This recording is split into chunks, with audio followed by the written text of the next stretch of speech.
Selamat bertemu kembali, saudara. Shalom, shalom. Kalau kata shalom, memang orang Kristen sudah tahu. Artinya damai, damai sejahtera, shalom. Kalau bahasa Indonesia, salam. Ya, kalau bahasa Arab, wassalamualaikum. Itu artinya semua sama. Shalom, damai. Jadi doa kami supaya di rumah saudara ada damai, damai sejahtera.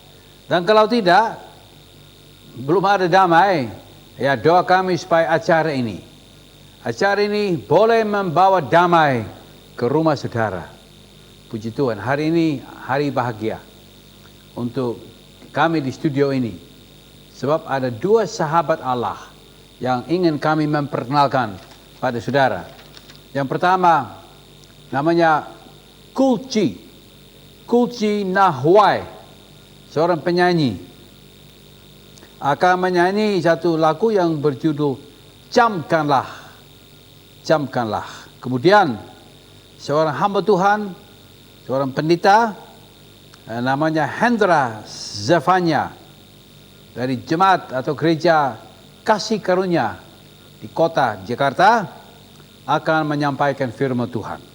Jadi inilah suatu hari bahagia untuk kita semua karena kita boleh bertemu dengan beberapa sahabat Tuhan dan mendengar pujian dan juga mendengarkan firman Tuhan. Jadi marilah saudara, sebelum kita dengar firman Tuhan, kita minta Kulci Nahwai untuk menyumbang sebuah pujian, puji nama Tuhan.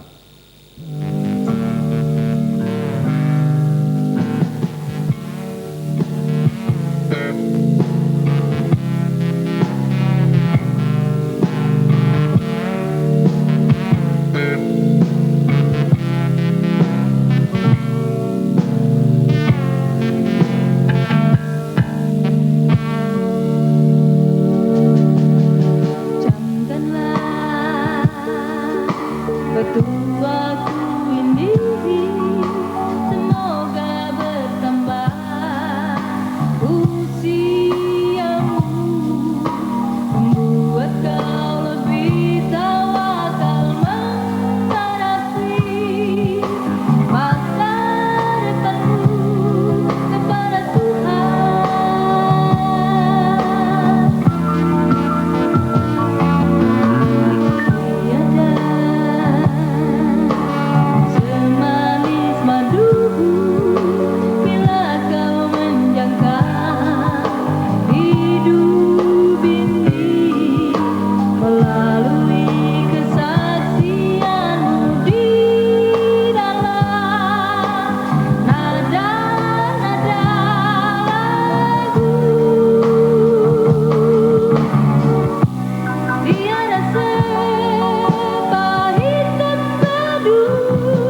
Ya, terima kasih pada saudari Kulci yang sudah memuji Tuhan dengan suara yang merdu dan menjadi berkat dan inspirasi, dorongan untuk kita tetap ikut Tuhan. Saudara, hari ini juga seorang hamba Tuhan akan menyampaikan firman Tuhan bagi kita. Namanya Pendeta Hendra. Sudah memang masih muda, tapi sudah melayani Tuhan bertahun-tahun di Jakarta Kota.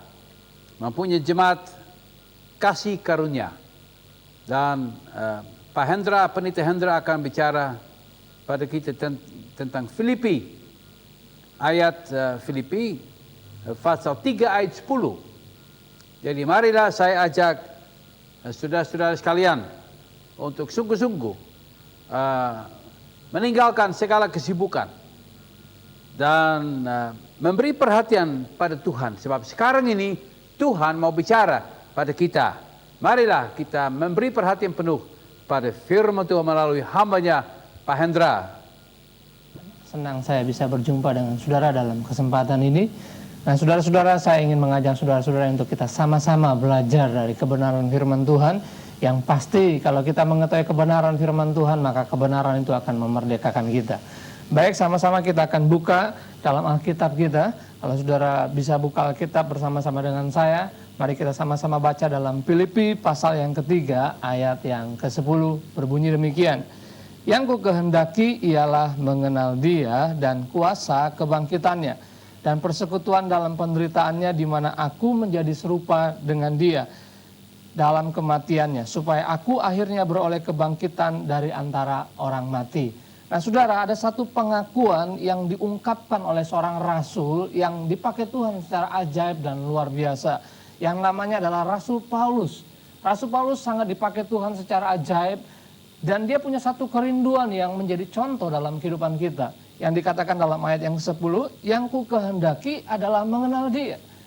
Mengapa Rasul Paulus mempunyai satu kerinduan hanya untuk mengenal Dia? Dan saya pasti percaya ada manfaat-manfaat yang dia peroleh, yang dia dapatkan ketika dia mengenal Allah. Nah, saudara, mari kita sama-sama belajar apa manfaat tersebut, sampai Rasul Paulus mengatakan bahwa segala sesuatu kuanggap rugi setelah aku mengenal Yesus Kristus. Nah, baik, yang pertama kita akan buka sama-sama Alkitab di dalam Hosea pasal yang ke-6, ayat yang ke-6. Hosea pasal yang ke-6, ayat yang ke-6 berbunyi demikian. Sebab aku menyukai kasih setia dan bukan korban sembelihan, dan menyukai pengenalan akan Allah lebih daripada korban-korban bakaran. Dari ayat ini Allah mengatakan bahwa Allah menyukai pengenalan akan Dia lebih daripada korban-korban bakaran. Artinya apa? Allah lebih menyukai kita mengenal Dia daripada apapun yang kita lakukan. Mungkin kita orang yang suka melayani, aktivis, atau pelayan Tuhan. Kita begitu sibuk dengan pelayanan pekerjaan Tuhan. Dan kita kurang mengutamakan persekutuan pribadi untuk kita mengenal Dia. Padahal ayat ini mengatakan bahwa Allah lebih suka supaya kita mengenal Dia daripada apapun yang kita lakukan. Sebagaimana Rasul Paulus mengatakan demikian, bahwa yang ku kehendaki adalah mengenal Dia. Ada banyak contoh, contohnya seperti Marta dan Maria. Suatu ketika Yesus datang berkunjung ke rumah mereka bersama-sama. Marta begitu sibuk untuk menyiapkan makanan-makanan. Marta begitu menyibukkan diri dengan kegiatan-kegiatan untuk menyambut kedatangan Yesus sebagai Tuhan dan Raja dalam hidup mereka, dalam rumah tangga mereka. Mereka menyiapkan makanan, minuman, dan sebagainya. Tapi ada satu orang yang namanya Maria.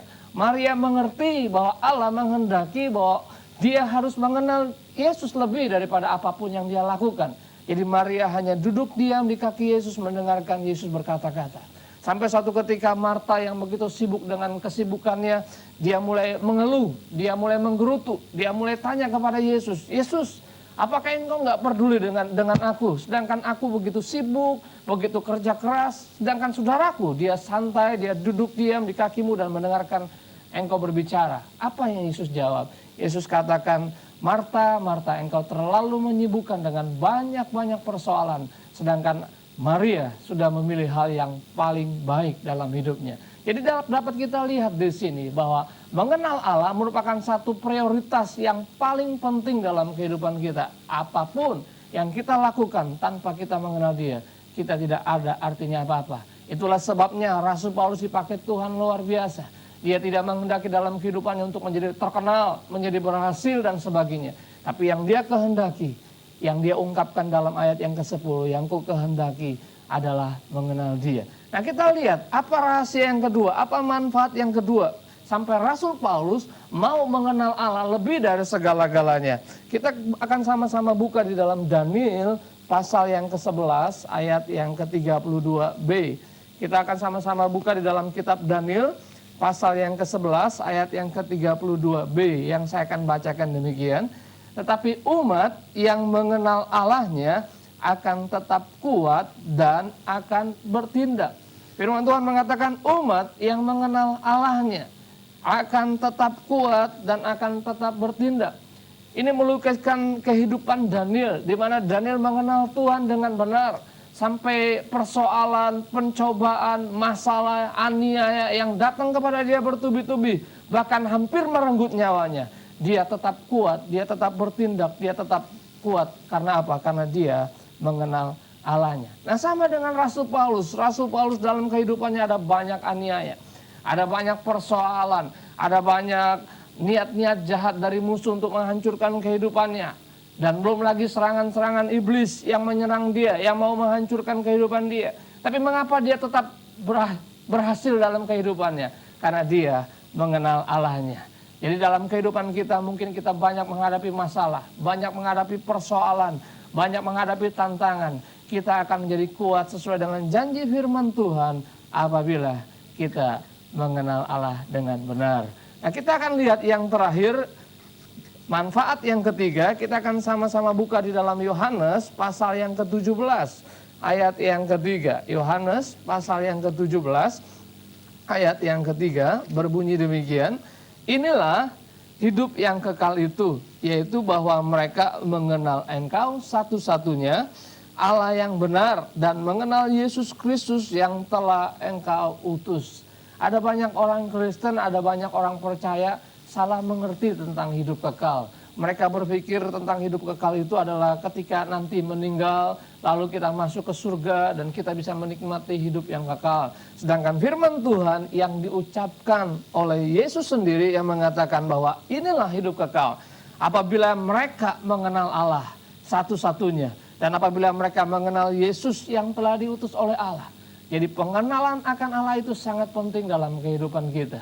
Sampai Allah sendiri mengatakan bahwa hidup kekal itu mengenal Allah. Jadi kalau kita berhenti untuk mengenal Allah, berarti kita berhenti untuk menikmati hidup kekal. Sejak kita terima Tuhan Yesus Kristus sebagai Tuhan dan Juru Selamat, kita mulai masuki hidup kekal itu.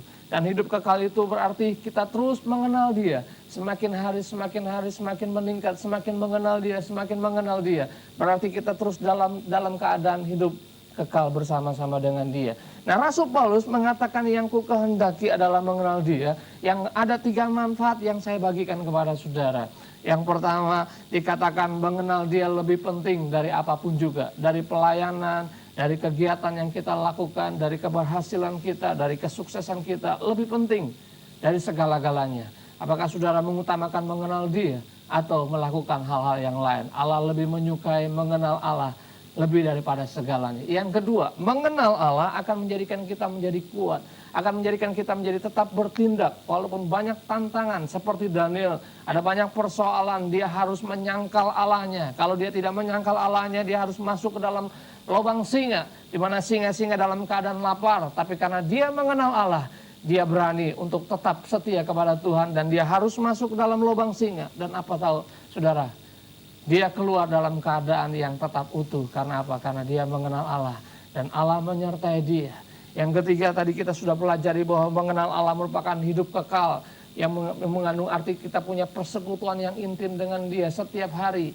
Ya, firman Tuhan melambangkan bahwa hubungan kita sebagai anak Tuhan, jemaat Kristus dengan Kristus sebagai suami istri, hubungan yang intim satu dengan yang lain, itu adalah hidup kekal.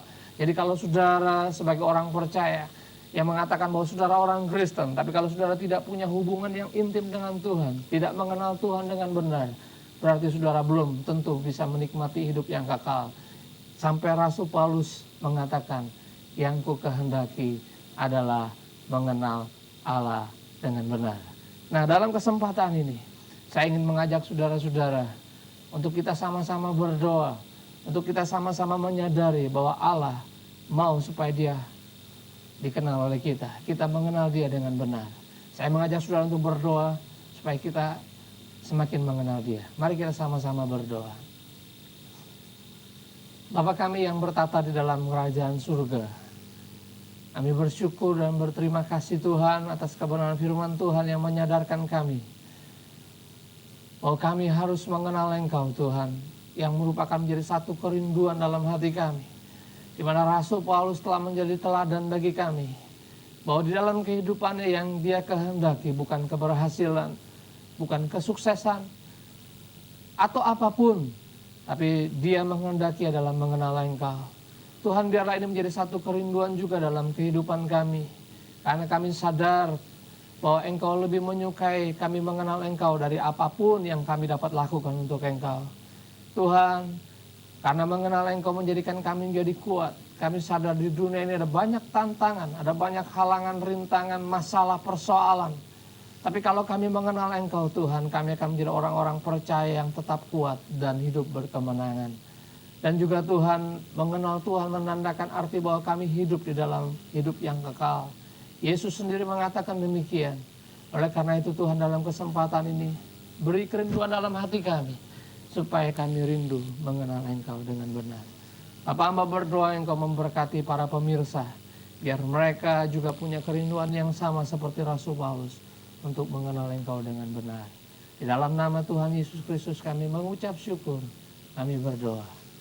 Amin. Terima kasih. Terima kasih pada Pak Hendra, seorang yang masih muda, tapi sudah bertahun-tahun setia dalam pelayanan. Dan dia sungguh mengenal Tuhan selaku juru selamat. Saudara, kami memuji Tuhan bahwa kami, saudara dan saya juga boleh mengenal Tuhan. Dan sebelum kita tutup hari ini, acara ini Sahabat Allah, maka saya mau ambil kesempatan ini untuk berikan sedikit penjelasan tentang hubungan dengan Tuhan. Sebab tadi Peneliti Hendra bicara tentang mengenal, bahwa kita boleh mengenal Allah di dalam Yesus. Kita boleh mengenal Tuhan selaku juru selamat, selaku Tuhan kita. Jadi saya mau jelaskan pada ibu bapak saudara beberapa hubungan yang boleh kita wujudkan, ya, beberapa hubungan. Yang pertama, firman Tuhan berkata di dalam Yohanes 1:12, siapa saja yang menerima Tuhan Yesus dalam hidupnya diberi kuasa menjadi anak-anak Allah. Nah, ini satu hubungan. Saudara dan saya, kita boleh menjadi anak-anak Tuhan. Jadi status kita anak Tuhan Bapa. Kita anak-anak Tuhan. Dan Allah Bapa adalah Bapa kami. Jadi biasa kami berdoa, Bapa kami yang di surga. Berarti kami kan anaknya. Jadi untuk menjadi seorang anak Tuhan, menurut Alkitab, saudara dan saya harus menerima, buka hati, buka hidup kita, minta Tuhan Yesus masuk ke dalam hati kita. Maka Alkitab berkata, mereka itu diberi hak, diberi kuasa menjadi anak-anak Allah. Jadi ini hubungan pertama, anak. Kemudian di dalam Alkitab juga banyak ayat tentang hamba. Jadi saudara dan saya, kita boleh menjadi hamba Tuhan. Bukan hanya anak, tapi hamba. Berarti kita terlibat dalam pelayanan. Sebab seorang hamba melayani. Kan seorang hamba tugas utama melayani atasannya. Jadi saudara dan saya, ibu, bapak, saya, kita boleh menjadi hamba Tuhan. Kita boleh menyerahkan diri kita untuk bekerja bagi Tuhan. Bekerja bagi Tuhan. Ambil bagian di dalam pelayanan. Saling menolong. Itu melayani Tuhan. Kita memberi tumpangan pada seorang yang butuh tempat tinggal. Itu pelayanan terhadap Tuhan. Orang haus kita beri minum. Itu melayani Tuhan. Orang lapar kita beri makan. Itu melayani Tuhan. Kemudian orang belum pernah dengar Injil. Dia tidak tahu bagaimana bisa masuk surga. Ibu dan bapak dan saya, kita sudah tahu. Untuk kita masuk surga, kita harus percaya pada Yesus. Kita harus menerima Dia dalam hati kita. Kita harus bertobat dari segala dosa kita. Nah, jadi ini namanya pelayanan hamba Tuhan. Kemudian ada satu lagi, satu tingkat ya, satu status hubungan dalam hubungan dengan Tuhan. Itu sahabat. Oh saudara, ini satu hubungan luar biasa. Bukan hanya anak, bukan hanya hamba, tetapi juga sahabat. Firman Tuhan berkata di dalam Yohanes 15 ayat 14. Yesus berkata, "Kamu adalah sahabatku jikalau kamu berbuat apa yang kuperintahkan kepadamu." Jadi persyaratan untuk menjadi sahabat Tuhan, kita harus taat, patuh pada segala perintah-perintahnya. Jadi kalau kita taat pada firman Tuhan ini, pada Alkitab, kita patuh, taat pada Tuhan, Yesus berkata, "Kamu adalah sahabatku. Aku tidak menyebut kamu lagi hamba. Sebab hamba tidak tahu apa yang diperbuat oleh tuannya. Tetapi aku menyebut kamu sahabat. Karena aku telah memberitahukan kepada kamu segala sesuatu yang telah kudengar dari Bapakku." Jadi saudara, ini 3 level, 3 tingkat, ya, 3 jenis hubungan dengan Tuhan. Yang pertama anak, yang kedua hamba, yang ketiga sahabat, mitra. Jadi saudara tahu bahwa setiap orang, ya hampir setiap orang rindu mempunyai sahabat, rindu mempunyai teman. Jadi orang perlu teman. Kalau dalam keadaan susah, kita panggil teman. Kalau kita kekurangan, panggil teman. Kita mengucap syukuran di rumah, panggil teman. Ada yang nikah, anak kita nikah atau apa, kita panggil sahabat-sahabat untuk ikut merayakan, ikut mengucap syukur, ikut berterima kasih pada Tuhan. Jadi manusia perlu sahabat. Saudara, Tuhan juga rindu dapat sahabat-sahabatnya. Karena itu Tuhan menciptakan manusia dulu, Adam dan Hawa. Karena Tuhan rindu mempunyai sahabat. Tuhan rindu mengadakan persekutuan dengan manusia. Tuhan rindu bergaul, bercakap-cakap dengan manusia. Jadi Tuhan memberi kesempatan pada saudara dan saya untuk kita menjadi sahabat-sahabat Tuhan, untuk sungguh-sungguh mengenal. Jadi Tuhan berkata, seorang hamba tidak tahu rencana tuannya. Ya, saya di rumah, saya ada pembantu. Ada seorang ibu yang sudah kerja dengan istri saya dan saya sudah beberapa tahun, namanya pembantu. Itu seperti hamba juga, pembantu. Jadi pembantu itu setia, rajin, dan kami tidak ada keberatan apapun. Tetapi kami tidak cerita pada dia segala rencana masa depan. Kami tidak bongkar rahasia-rahasia pada dia. Kan dia punya tanggung jawab hanya kerja. Dia cuci pakaian, dia cuci piring, dia ngepel, dan lain sebagainya. Karena namanya hamba, namanya pembantu. Tetapi saudara, saya juga punya teman. Ada beberapa sahabat. Jadi kalau saya punya permasalahan, mempunyai keperluan, mempunyai ucapan syukur, ya saya panggil itu sahabat. Dan saya cerita, dan saya perlu keterangan, perlu nasihat, saya panggil itu sahabat-sahabat.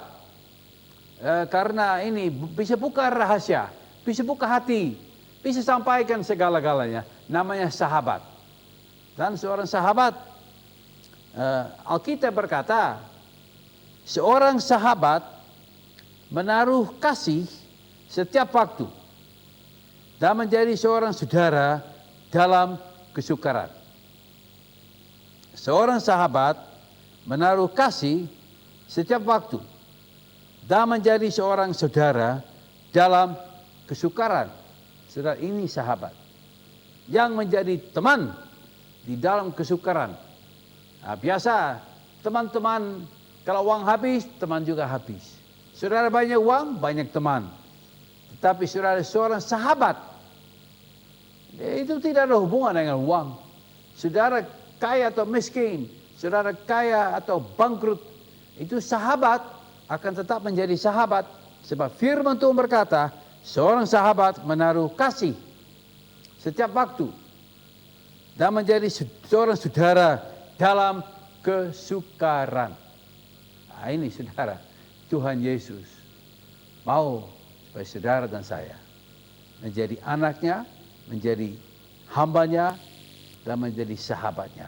Supaya kita sungguh-sungguh mengenal Tuhan selaku juru selamat, selaku Bapa, dan juga selaku seorang sahabat hebat, saudara. Marilah kita memuji Tuhan. Ya Tuhan, terima kasih atas firman-Mu. Tuhan, ajarilah kami semua hari lepas hari untuk taat dan patuh kepada firman-Mu. Terima kasih Tuhan, memberkati semua ibu bapa, semua saudara yang menonton dan mengikuti acara ini. Dalam nama Yesus kami berdoa. Amin. Sampai jumpa.